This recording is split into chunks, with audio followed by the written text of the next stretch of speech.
Okay. இன்னைக்கு என்ன PCB டிசைன பத்தி பார்க்க போறோம் அப்டின்னோம்னா, நம்ம வந்து ஒரு ப்ரொஃபஷனலா எப்படி ஒரு யூஎஸ்பி டூ யூஆர்ட் கன்வெர்ட்டர் வந்து எப்படி மேக் பண்ணோம் அப்படின்னு தான் இந்த வீடியோல பார்க்க போறோம். ஏன் அப்டின்னோம்னா, இப்ப நம்ம மார்க்கெட்ல கிடைக்கிற அந்த மாடல்லாம் வந்து ஏன் வந்து நம்மளுக்கு நல்லா வந்து ஒர்க்கிங் ஆக மாட்டேன்து.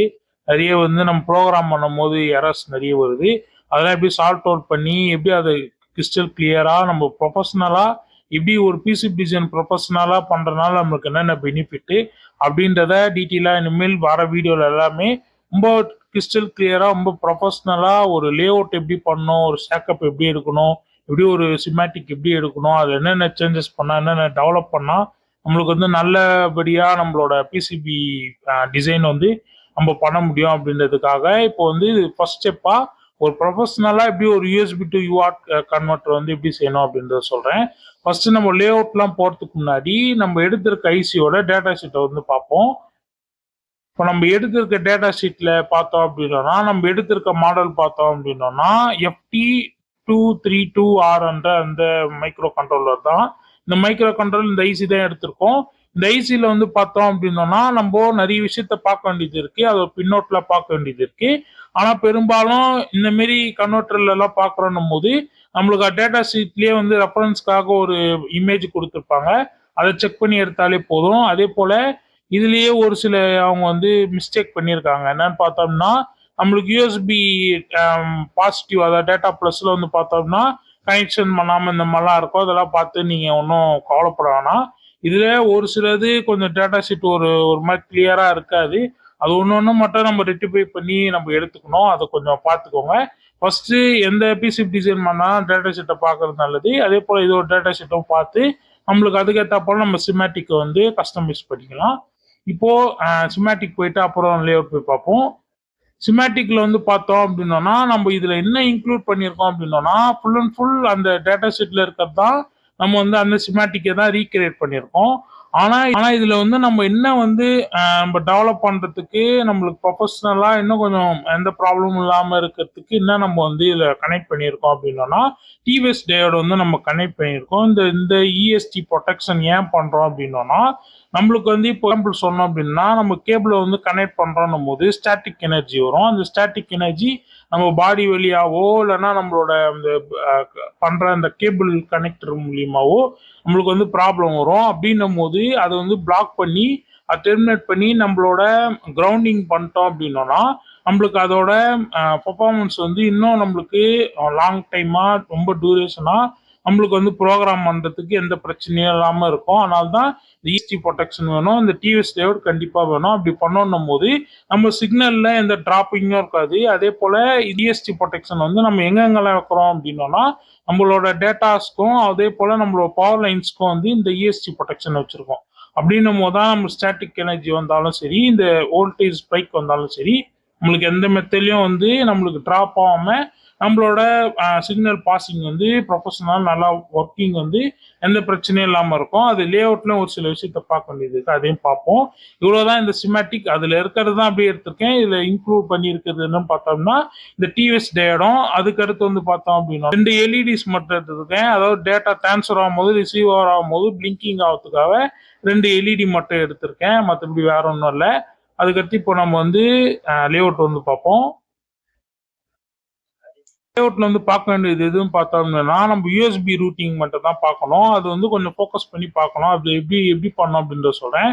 ஸ்டைல் ரூட்டிங் வந்து பேரலா ரூட்டிங் வந்து பண்ணியிருக்கணும். அப்படி பண்ணனால என்ன நம்மளுக்கு பெனிஃபிட் அப்படின்னா இது வந்து 19 ஓம்ஸ் உள்ள இம்பிடன்ஸ்.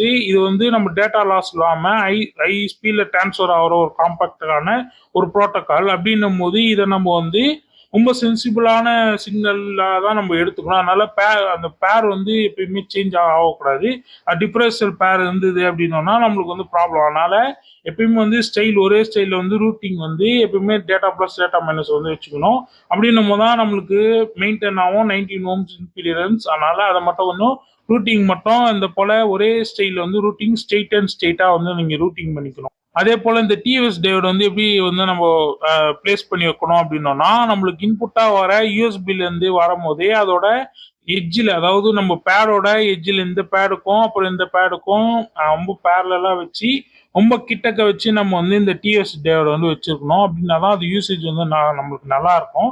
அது வந்து நம்மளுக்கு ஷீல்டிங்காக இருக்கும். அப்படின்னும் போது அது பிளாக் வந்து கரெக்டாக பண்ணும். அதனால நம்ம இந்த யூஎஸ்பி கனெக்டர்லேருந்து வரதை கொஞ்சம் ஸ்ட்ரெயிட்டான எடுத்துட்டு வந்து நம்மளோட டிவிஎஸ் டயோடோட எடுத்துட்டு போயிட்டு அதுக்கடுத்து நம்ம பேடுக்கு வந்து அப்படியே ஸ்ட்ரெயிட்டான வராப்போல வச்சு அப்படி வச்சு ரூட்டிங் பண்ணிக்கணும். அதுதான் பார்க்க வேண்டியது. இதுல வந்து மோஸ்டா எது வந்து ரொம்ப ரொம்ப இம்பார்ட்டண்டா பார்க்கணும் அப்படின்னா இந்த யூஎஸ்பி ரூட்டிங் மட்டும் கொஞ்சம் இம்பார்ட்டண்டா பார்த்து ரூட்டிங் பண்ணும்.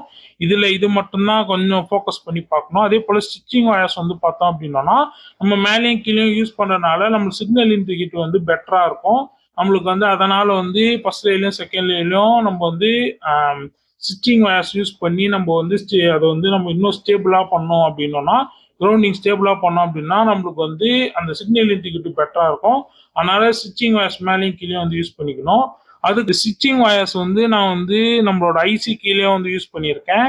அதே போல நம்மளோட கிரவுண்டிங்காகவும் யூஸ் பண்ணியிருக்கேன். அதே போல இந்த பவர் லைன்ஸுக்கெல்லாம் போற இடத்துலயும் யூஸ் பண்ணியிருக்கேன். ஏன் அப்படின்னா இது பண்றதுனால நம்மளுக்கு ஹீட் இஷ்யூ வந்து வராது. நம்ம போர்டு எப்பயுமே வந்து கூலிங்காகவே இருக்கும். அந்த அந்த ஒரு சுச்சுவேஷனுக்காக மட்டும்தான் நம்ம வந்து ஸ்டிச்சிங் வயர்ஸ் வந்து யூஸ் பண்றோம் இந்த மாதிரி மாடல் எல்லாம். ஏன் அப்படின்னா ரொம்ப ஹீட்டிங் இருக்கும். நம்ம வந்து இது வந்து டேட்டா வந்து டிரான்ஸ்ஃபர் ரிசீவிங் பண்ணிட்டே இருக்கிற ஒரு கான்செப்ட்னால இது வந்து நம்மளுக்கு வந்து ரொம்ப வந்து பவர் லாஸோ அப்படி இல்லைன்னா நம்மளுக்கு வந்து அந்த ட்ராக் வந்து கொஞ்சம் ப்ராப்ளமா இருக்கு அப்படின்னும் போது நம்மளுக்கு வந்து கரெக்டான ஸ்டேபிளான வந்து நம்மளுக்கு ப்ரோக்ராமோ இல்லைன்னா இன்புட் அவுட்புட் வர கம்யூனிகேஷனோ நம்மளுக்கு ப்ராப்ளம் இருக்கும். இது ஏன்னா இது ஒரு கன்வெர்டர்ன்றனால நம்ம வந்து கொஞ்சம் ஃபோக்கஸ் பண்ணி நம்ம எதெல்லாம் யூஸ் பண்ணி இந்த போர்டுக்கு எந்த பிரச்சனையும் இல்லாமல் பர்ஃபெக்டாக ஒர்க் ஆகுறத பார்க்கணும் அப்படின்றதுக்காக தான் இந்த ஸ்டிச்சிங் வயர்ஸ் வந்து யூஸ் பண்ணியிருக்கோம்.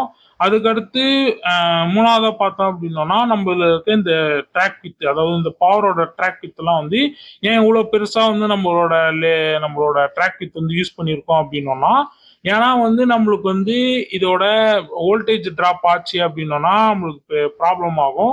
அதனால வோல்டேஜ் ட்ராப் ஆகக்கூடாதுன்றதுக்காக நம்மளுக்கு வந்து 3.3 வோல்ட்டுக்கும் அதே போல் 5 வோல்ட் வி பஸ்ஸுக்கும் நம்ம அப்படி எடுத்திருக்கோம். மற்றபடி யாரும் இல்லை. அதனால தான் திக்கா ரொம்ப ஃபேட்டியான ட்ராக் வந்து நம்ம வந்து யூஸ் பண்ணியிருக்கோம் பவர் லைன்ஸுக்கெலாம். அதுக்கடுத்து நம்ம ஃபைனலாக பார்க்க வேண்டியதுன்னு பார்த்தோம்னா இந்த ஆர்எக்ஸ்டிஎக்ஸ் தான். இந்த ஆர்எக்ஸ்டிஎக்ஸ் வந்து கொஞ்சம் ரூட்டிங் மட்டும் கொஞ்சம் பேரலாக அது ரூட்டிங்கை அதே போல் பேரலாக ரூட்டிங் பண்ணிட்டு ஒரே போல் ஸ்டெப்பில் எடுத்துகிட்டு போயிட்டு இதை கொஞ்சம் நாய்ஸ் வரும், இந்த மாதிரி ப்ராப்ளம் இருக்கும். அதனால் ஃபர்ஸ்ட் லைனில் செகண்ட் லைனில் நம்ம வந்து ஜிஎன்டி காப்பர் கோ தான் யூஸ் பண்ணியிருக்கோம்.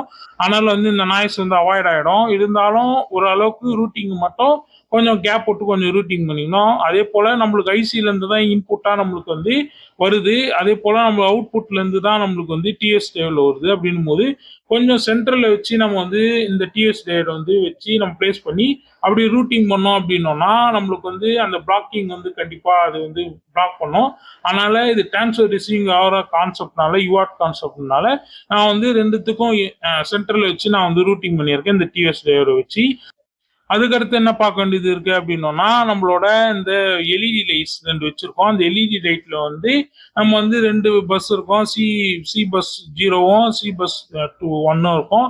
அதுக்கான அந்த பின் அவுட் மட்டும் எடுத்து அதுக்கான அந்த எல்இடி லைட்ஸ் நம்மளுக்கு வந்து கனெக்டிவிட்டி எப்படி இருக்கு, அதே போல் டிரான்ஸ்ஃபர் ரிசீவிங் எப்படி இருக்கு, அந்த பிளிங்கிங் எல்இடி மூலமா நம்ம பார்த்துக்கலாம். ஒன்று வந்து ரிசீவ் ஆகும் போதும் ஒன்று வந்து டிரான்ஸ்ஃபர் ஆகும் போதும் நம்ம பிளிங்கிங் எல்இடி எரியும்.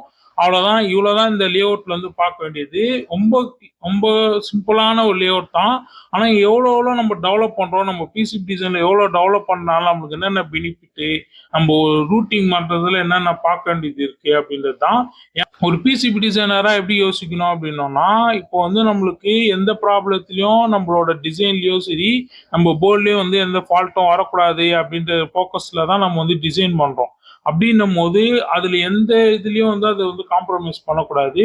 நம்ம டேட்டா ஷீட்டை பார்த்து ஒரு சில காம்பனண்ட்டை மட்டும் இதில் வந்து நம்ம இன்ஜெக்ட் பண்ணி சேர்க்கறதுனால நம்மளுக்கு இன்னும் பெஸ்ட்டான ஒரு பர்ஃபார்மன்ஸ் நடக்குது அப்படின்னும் போது அதை தான் நம்ம ப்ரிஃபர் பண்ணோம். அந்த கான்செப்டில் தான் இந்த டிஎஸ் டேட்டை சேர்க்கறதுனால நம்மளுக்கு வந்து என்னென்ன பெனிஃபிட்டு அதை வந்து இன்னும் கொஞ்சம் ப்ரொஃபஷ்னலாக ரொம்ப ரூட்டிங் ஸ்டைல்லையும் ரொம்ப ப்ரொஃபஷனலாக கொண்டு போனால் நம்மளுக்கு என்ன நடக்குது அப்படின்றது தான் இந்த வீடியோ.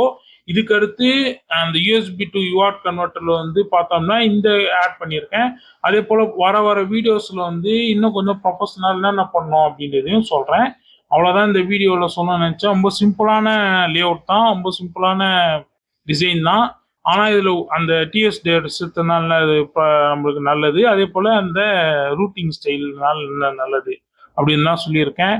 மற்றபடி வேற ஒன்றும் இல்லை. இதில் வந்து பார்த்தோம்னா அந்த சிக்னல் ஸ்க்ரீன் வந்து பார்த்தோம்னா ஃபர்ஸ்ட் லேயரில் வந்து வைக்க முடியல. ஏன் அப்படின்னா நம்மளுக்கு வந்து இங்கெல்லாம் வந்து கரெக்டாக அது அலைன்மெண்ட் பண்ணி வைக்க முடியல.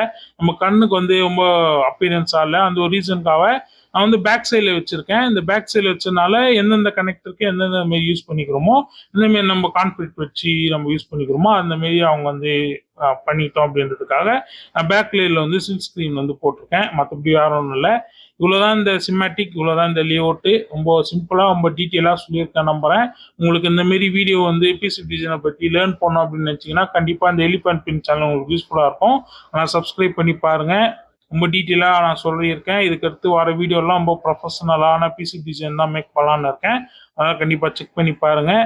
அதே போல் நிறைய பேர் ஷார்ட்ஸை பார்த்து வந்திருப்பீங்க. Thanks for tuning. அவங்களுக்குலாம் ரொம்ப தேங்க்ஸ். இந்த வீடியோ பிடிச்சிருந்தா அப்படின்னா லைக் பண்ணி பாருங்கள். எனக்கு கொஞ்சம் மோட்டிவேஷனாக இருக்கும். பாய்.